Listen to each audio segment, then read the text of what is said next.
다 같이 우리 사도신경으로 신앙 고백하며 7월 14일 수요 예배를 하나님 앞에 드리겠습니다.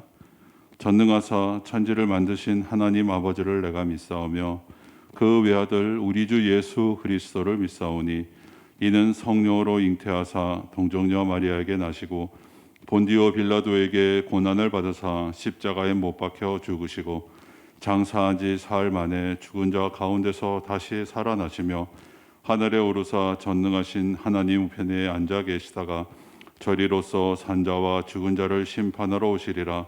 성령을 믿사오며 거룩한 공예와 성도가 서로 교통하는 것과 죄를 사하여 주시는 것과 몸이 다시 사는 것과 영원히 사는 것을 믿사옵나이다. 아멘. 하나님 아버지 감사합니다.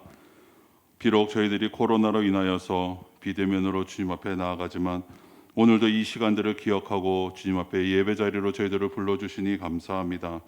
하나님 아버지, 코로나의 상황 속에서 저희의 믿음이 흔들리지 않도록 성령으로 충만케 하여 주시옵소서. 이 모든 상황이 하나님 아버지의 섭리 가운데 있음을 깨닫게 하시고 저희들이 두려움과 걱정이 아닌 오직 하나님을 바라보며 나아가는 저희들의 삶이 될 수 있도록 주님 역사하여 주시옵소서. 사랑하는 교회가 하나님의 말씀 위에 늘 바로 서게 하시고 그 말씀으로 우리의 믿음이 그리스도의 장성한 분량까지 이룰 수 있도록 주님께서 역사하여 주시옵소서. 이 시간 하나님의 말씀을 우리가 함께 나누고자 합니다. 성령께서 친히 가르쳐 주시고 깨닫는 은혜를 허락하여 주셔서 이 말씀을 통하여서 우리의 마음 가운데 상한 심령이 있다면 치유되는 역사가 있게 하시고 또 연약한 육체가 있다면 강건해질 수 있는 귀한 시간 될 수 있도록 인도하여 주시옵소서. 하나님의 말씀이 온전하게 선포되어질 수 있도록 주님께서 인도하여 주시옵소서. 예수님의 이름으로 기도드리옵나이다. 아멘. 오늘 함께 보실 하나님의 말씀은 시편 119편 163절입니다.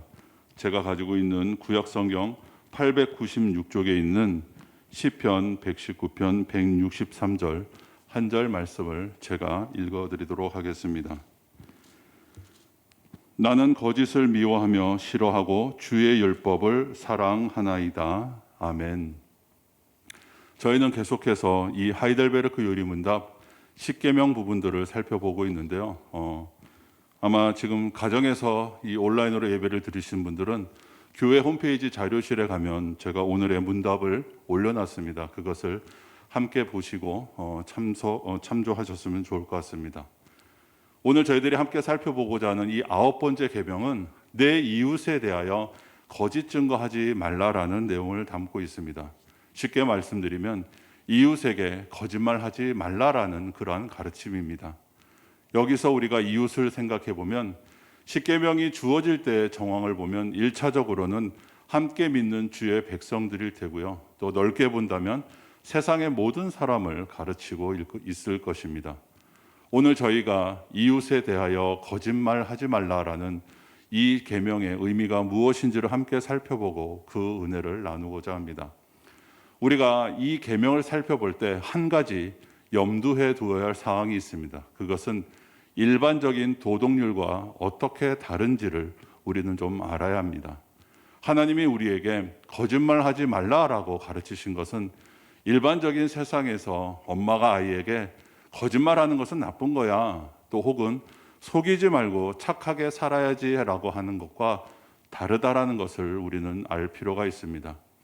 그래서 일반적인 그 도덕률과 차별성을 가장 쉽게 이해할 수 있는 방법은 바로 이 제9계명이 제3계명을 닮았다라고 생각하는 것입니다. 즉 제3계명을 보시면 여호와의 이름을 망령되게 부르지 말라라고 우리에게 가르쳐주고 있는 계명입니다.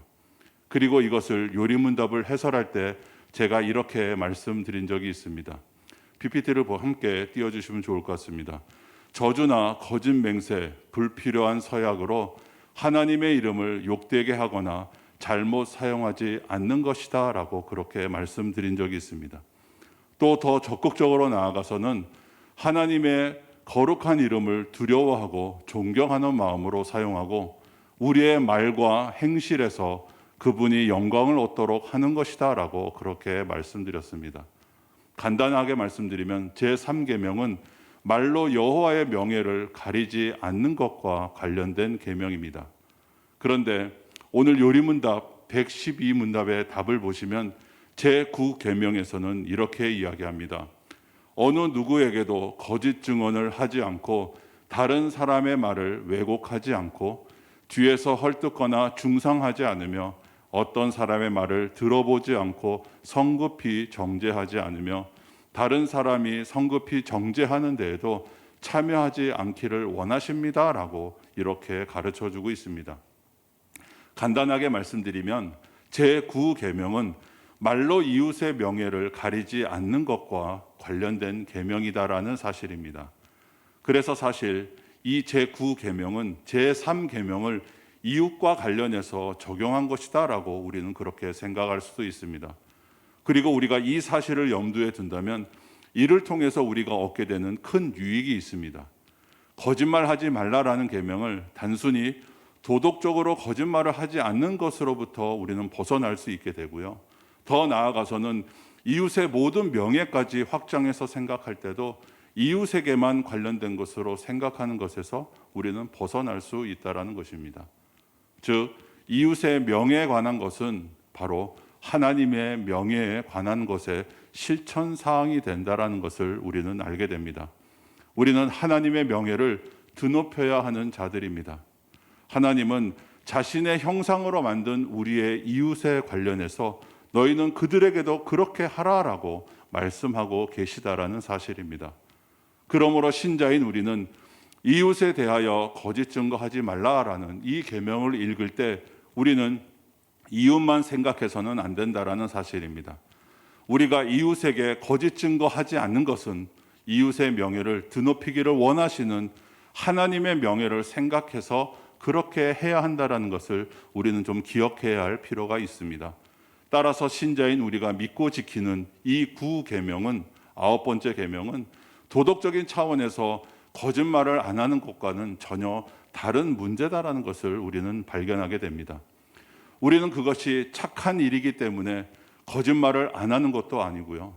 세상이 도덕적으로 그것을 지지하기 때문에 거짓말을 안 하는 것도 아니고 더 나아가서는 그것이 이웃의 명예를 보호하는 것이기 때문에 거짓말을 안 하는 것이 아니다라는 사실입니다. 우리가 거짓말을 하지 않는 이유는 바로 하나님 앞에서의 문제이기 때문에 그렇습니다.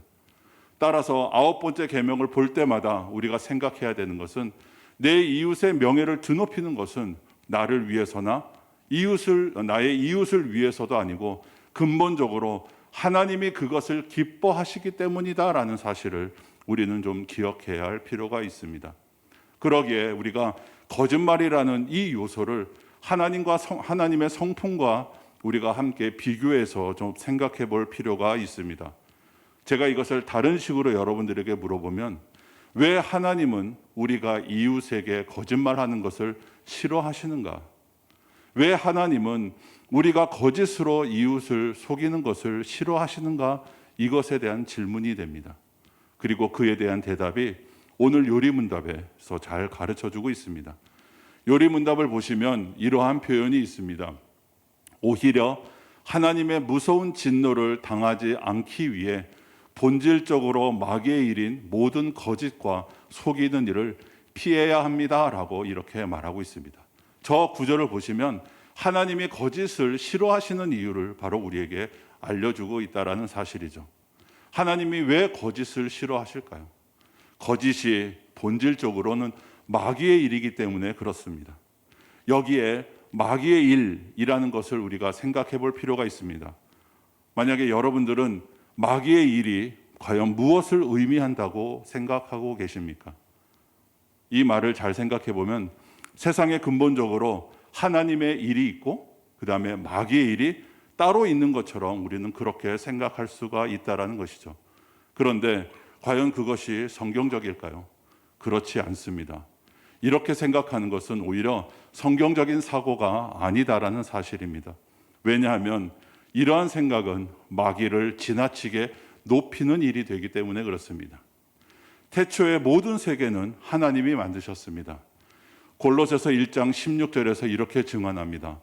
만물이 그에게서 창조되되 하늘과 땅에서 보이는 것들과 보이지 않는 것들과 혹은 왕권들이나 주권들이나 통치자들이나 권세들이나 만물이 다 그로 말미암고 그를 위하여 창조되었고라고 말하고 있습니다.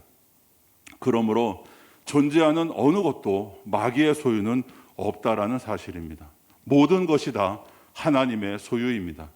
그래서 우리는 이 잘못된 대립적인 구도 방식, 즉 하나님의 것과 마귀의 것이 마치 따로 있는 것처럼 생각해서는 안 된다라는 사실입니다.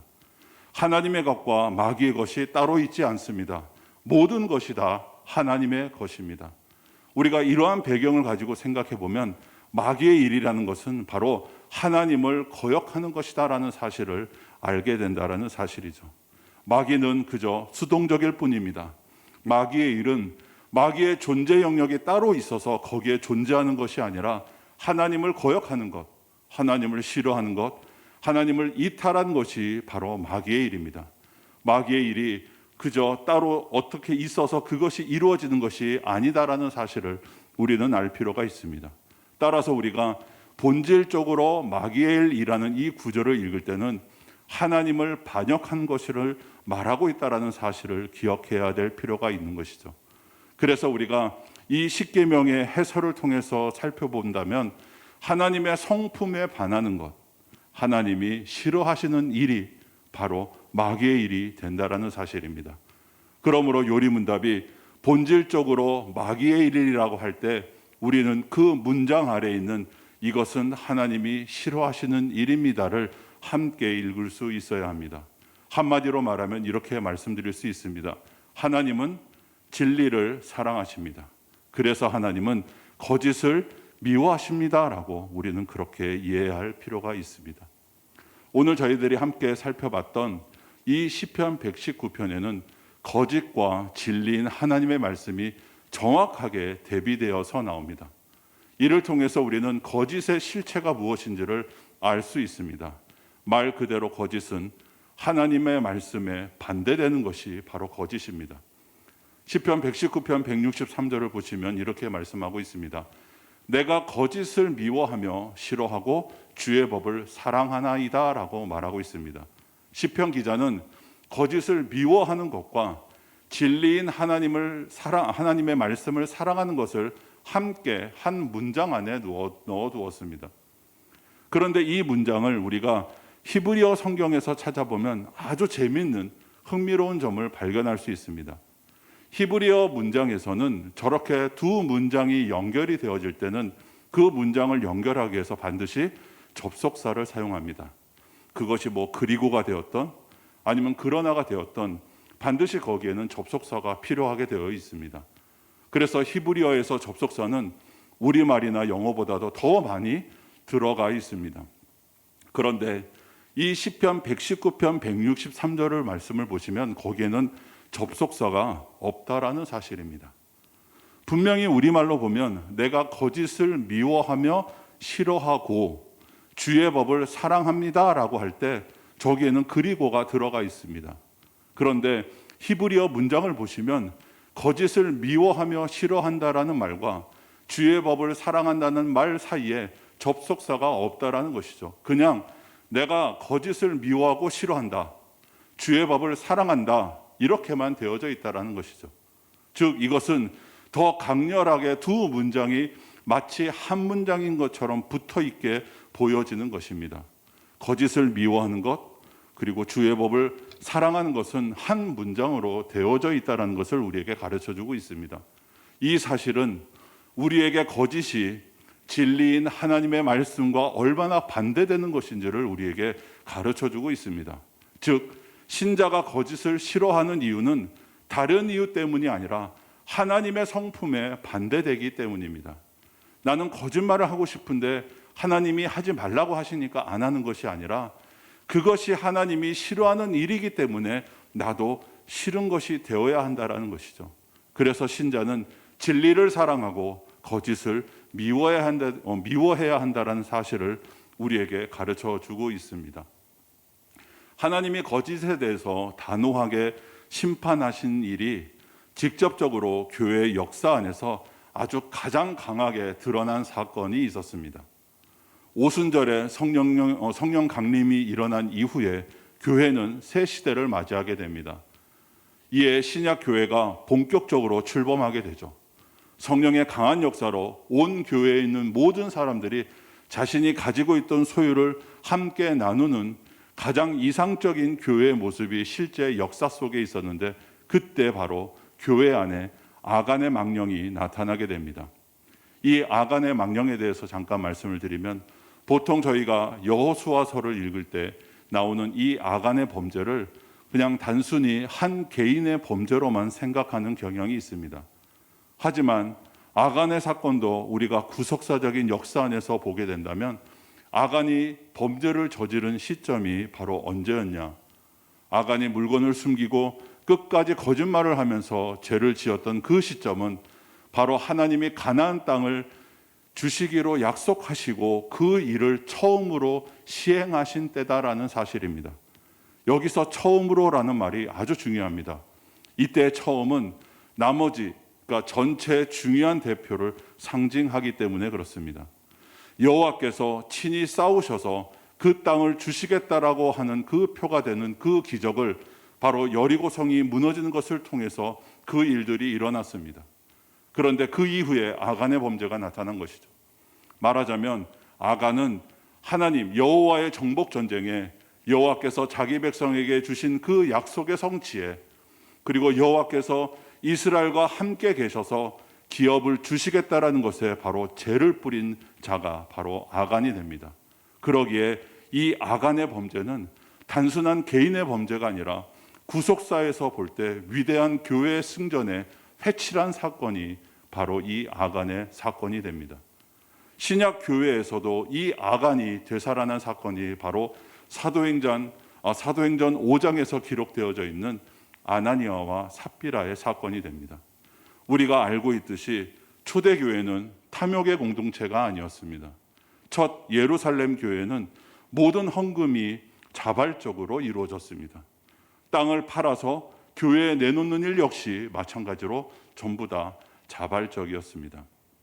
사도행전 4장 끝부분에 보면 아나니아와 삽비라가 땅을 바치도록 동기를 부여하는 인물이 나오게 되는데, 그 사람은 바로 바나바입니다.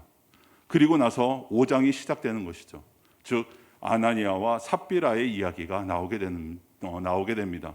말하자면 이 둘, 아나니아와 삽비라는 바나바의 행동에 자극을 받았던 것으로 보입니다. 바나바의 행동이 아주 멋지게 보였던 것이죠. 그래서 이 두 사람은 자기들도 그러한 대접받기를 바랬을 것입니다. 그래서 아나니아와 삽비라도 바나바처럼 땅을 팔게 됩니다. 그런데 그 값을 다 바치기가 아까우니까 얼마를 감추고 나머지를 바로 사도들에게 가지고 갑니다.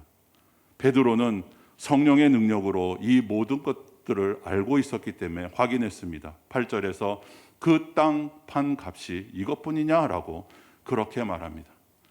그리고 다시 4절에서 땅이 그대로 있을 때에는 내 땅이 아니며 판 후에도 내 마음대로 할 수가 없더냐. 어찌하여 이 일을 내 마음에 두었느냐. 사람에게 거짓말한 것이 아니요 하나님께로다라고 그렇게 말하고 있습니다. 베드로의 말은 두 사람이 땅을 바치라는 압박을 아무에게서도 받지 않았다라는 것을 우리에게 보여줍니다. 초대교회는 강제로 돈을 바치게 명령하거나 분위기를 조성하지 않았습니다. 그렇게 해도 되고 안 해도 그만인 상황이었습니다. 결국 아나니아와 삽비라를 죽음으로 몰고 간 것은 베드로의 말에도 나와 있듯이 그들이 성령을 속였기 때문입니다. 다시 우리가 이것을 구속사적인 상황에서 생각해 본다면, 이때는 신약 교회가 처음 세워졌던 때였습니다. 그런데 그때 교회를 뒤흔들려 했던 그 마귀의 계계가 무엇을 통해서 왔는지를 보여주고 있다는 사실이죠. 바로 거짓을 통해서 왔습니다. 하나님은 거짓을 미워하시고 진리를 사랑하십니다. 그런데 마귀는 그러한 하나님을 잘 알고 있기 때문에 우리의 마음속에 역사할 때 그 거짓이라는 도구를 가지고 진리를 무너뜨리려고 했다라는 사실이죠. 교회가 가장 대표적으로 섰던 그 사도행전의 시기에 이 거짓이 교회를 무너뜨리려 하는 수단으로 드러났다라는 사실을 우리는 좀 기억해야 될 필요가 있습니다. 사랑하는 영광교회 성도 여러분, 우리가 이 사실들을 우리의 삶 속에 나에게 한번 적용해 볼 필요가 있습니다. 나는 하나님이 거짓말하지 말라고 하시니까 거짓말하지 않는 자인지, 아니면 진실로 내가 거짓을 미워하고 진리를 사랑하기 때문에 거짓말하지 않으려고 하는 자인지 우리는 좀 돌아볼 필요가 있다는 사실입니다. 9번째 계명을 우리가 제대로 지킨다라는 것은 마음속 깊이 내가 거짓을 싫어하는 사람이 된다라는 것입니다. 좋은 성도는 거짓을 싫어하고 진리가 좋아야 하는 사람입니다. 이것은 해야만 하는 그 강제가 아니라 마음속 깊은 곳으로부터 우러나는 진심이 되어야 한다는 사실을 우리에게 가르쳐주고 있습니다. 여러분들이 잘 알고 계시는 요한복음 8장 32절에는 이러한 말씀이 있습니다. 진리를 알지니 진리가 너희를 자유롭게 하리라 라는 말씀이 있습니다. 바로 앞에 있는 요한복음 8장 31절에는 이렇게 말합니다. 너희가 내 말에 거하면 참 내 제자가 되고 라고 말씀하고 있습니다. 그리고 그 뒤에 바로 진리가 너희를 자유하게 한다라는 말씀이 나오는 것입니다. 즉 여기서 진리는 바로 예수 그리스도 자신을 가르쳐주고 있습니다. 그리고 이 말씀의 뒷부분을 계속해서 우리가 읽어가게 되면 주님이 이 진리를 마귀와 대비시키는 장면이 계속해서 나옵니다. 진리가 자유롭게 한다라고 예수님이 말씀하시자 유대인들이 33절에서 이렇게 물어봅니다. 우리는 아브라함의 자손이어서 종이 된 적이 없는데 왜 자유하게 되어야 한다고 말하느냐라고 말하자 주님은 34절에서 너희는 죄의 종이다라고 이렇게 말씀하시면서 또 39절과 41절에서 이렇게 말씀하십니다. 너희가 아브라함의 자손이면 아브라함이 한 일을 할 것인데 너희는 너희 아비 마귀가 한 일을 한다라고 이렇게 말씀하고 계십니다. 이 말씀을 하실 때 주님은 왜 그들의 아비가 마귀인지를 그 다음을 통해서 이렇게 설명하고 계십니다. 지금 하나님께 들은 진리를 너희에게 말한 사람인 나를 죽이려 하는도다. 아브라함은 이렇게 하지 아니하였느니라 라고 40절에서 말하고요. 그리고 41절에서는 너희는 너희 아비의 행사를 하는도다. 그리고 44절에서는 너희는 너희 아비 마귀에게서 났다라고 그렇게 예수님께서 말씀하십니다. 예수님은 여기에서 진리와 마귀의 관계를 어떻게 설명하고 계시나요? 진리이신 주님의 말씀을 듣고 이해하고 따르는 자는 진리로 인해서 자유하게 된 자들이고, 그리고 그 사람들은 아브라함의 아들이고, 그리고 진리이신 주님의 말씀을 듣고도 따르지 않는 자들은 마귀의 자식들이다라는 것입니다.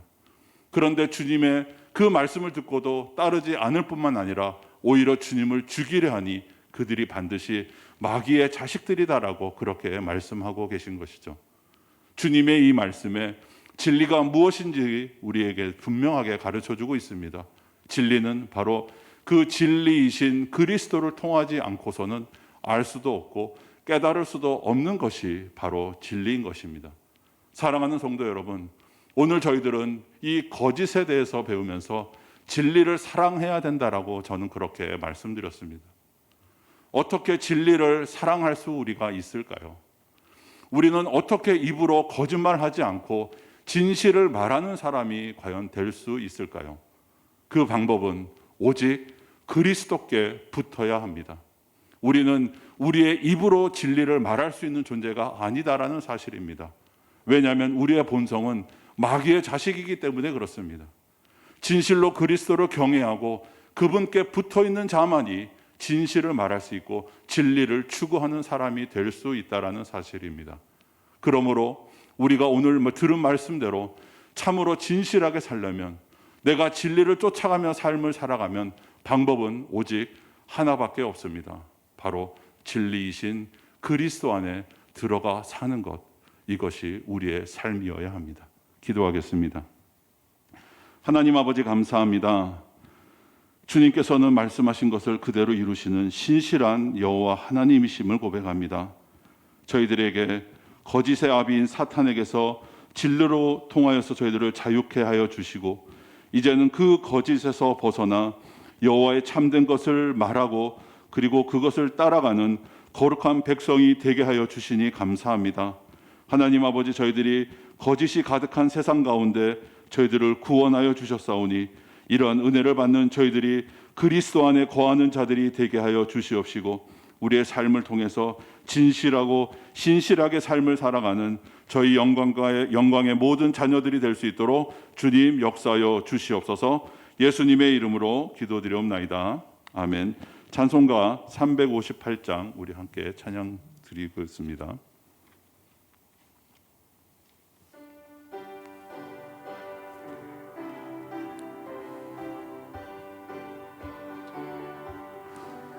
주의 진리 위해 십자가 군기 하늘 높이 들고서 주의 군사 되어 용맹스럽게 찬송하며 나가세 나가세 나가세 주 예수만을 위하여 목숨까지도 바치고 싸움터로 나가세 원수들이 비록 강할지라도 주의 군기 붙잡고 주의 진리 위해 용기 다하여 분발하여 싸우세 나가세 나가세 주 예수만을 위하여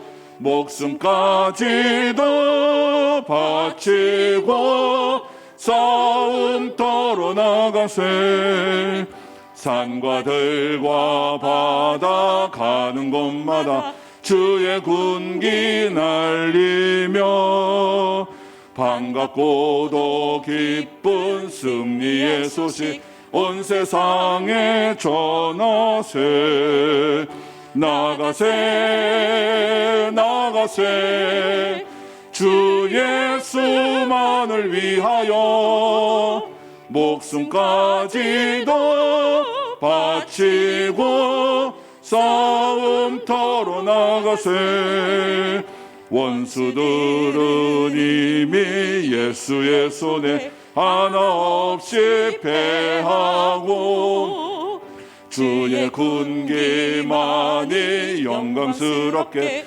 온누리에 날리네 나가세 나가세 주 예수만을 위하여 목숨까지도 바치고 싸움터로 나가세. 주기도문으로 예배를 마치도록 하겠습니다. 하늘에 계신 우리 아버지여, 이름이 거룩히 여김을 받으시오며 나라가 임하옵시며 뜻이 하늘에서 이룬 것 같이 땅에서도 이루어지이다. 오늘날 우리에게 일용할 양식을 주옵시고 우리가 우리에게 죄 지은 자를 사하여 준 것 같이 우리 죄를 사하여 주옵시고 우리를 시험에 들게 하지 마옵시고 다만 악에서 구하옵소서. 대개 나라와 권세와 영광의 아버지께 영원히 있사옵나이다. 아멘.